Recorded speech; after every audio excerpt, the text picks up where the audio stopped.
Sudah 24 jam kami belum bisa mengirimkan bantuan. Bukan kami tidak mau, tapi karena kondisi jalan yang bisa teman-teman lihat ya. Bismillahirrahmanirrahim. Assalamualaikum warahmatullahi wabarakatuh. Saya Aulia Sidik dari tim Amal Profit Indonesia. Alhamdulillah hari ini kami tanggal 27 Desember pukul 4 lebih 57 menit kami bersama para relawan yang lain berkolaborasi untuk mengirimkan bantuan.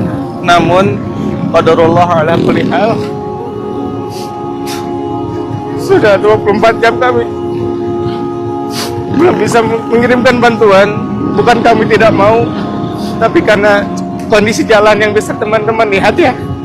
Sini lumpur, bisa seperti saya teman-teman. Di sini kendaraan harus saling gotong royong, tarik menarik, sehingga mobil bisa melewati jalur ini. Saya memohon pada sahabat semua untuk senantiasa memviralkan kondisi realita di Aceh seperti apa. Masyarakat bukan tidak peduli, namun karena kondisi akses yang menyulitkan kami untuk bergerak lebih cepat.